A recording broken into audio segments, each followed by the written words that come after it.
ഉരുളെടുത്തുപോയ ഉറ്റവരുടെ ഓർമ്മയിൽ കണ്ണീർക്കടലായി പുത്തുമലയിലെ ഹൃദയഭൂമി. പ്രിയപ്പെട്ടവരുടെ ഓർമ്മകൾ പുതുക്കി അവശേഷിക്കുന്ന മനുഷ്യർ മഹാദുരന്തത്തിന്റെ 1-ാം വാർഷികത്തിൽ ഒരുമിച്ച് ചേർന്ന് നെഞ്ചുവിങ്ങുന്ന കാഴ്ചയായി. ജില്ലാ പോലീസ് മേധാവിയുടെ നേതൃത്വത്തിൽ മരിച്ചവർക്ക് ഗാർഡ് ഓഫ് ഓണർ നൽകി.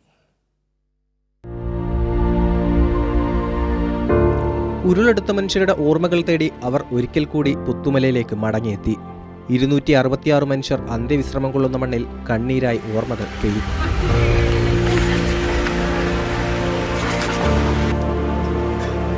മഴ നനഞ്ഞ് പുത്തുമല ആ ഓർമ്മകളിൽ അലിഞ്ഞു. രാവിലെ മുതൽ ഒറ്റയ്ക്കും കൂട്ടായും മഹാദുരന്തത്തെ അതിജീവിച്ച മനുഷ്യർ പുത്തുമലയിലെ ഹൃദയഭൂമിയിലേക്ക് എത്തിത്തുടങ്ങി.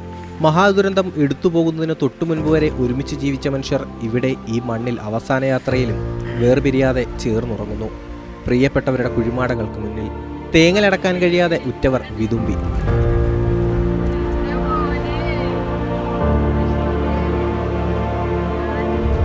പത്തും 7ഉം 4ഉം വയസ്സുള്ള കുഞ്ഞുമക്കൾ നിവേദും ധ്യാനും നിഷാനും ഒരുമിച്ചുറങ്ങുന്ന കുഴിമാടത്തിലേക്ക് അവർക്കിഷ്ടപ്പെട്ട കളിപ്പാട്ടങ്ങളും മിഠായികളുമായി എത്തിയ അമ്മ നെഞ്ചു പൊളിക്കുന്ന കാഴ്ചയായി.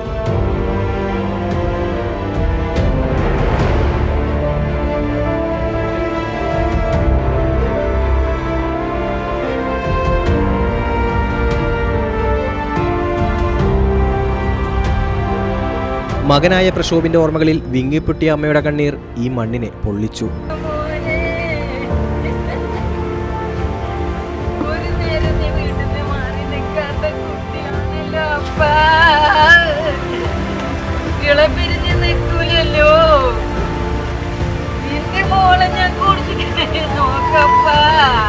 അങ്ങനെ പേരറിയാവുന്നവരും അറിയാത്തവരുമായ മനുഷ്യർ ഉറ്റവർക്ക് ആദരമർപ്പിച്ചു.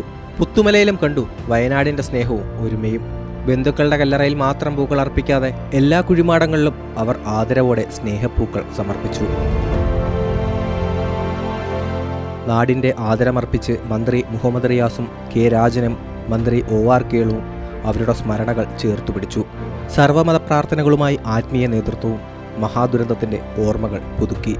ഇനി മടക്കം മരിക്കാത്ത ഓർമ്മകളുമായി. പുത്തുമലയിലെ കാറ്റിന് ഓർമ്മകളുടെ ഗന്ധമാണ്.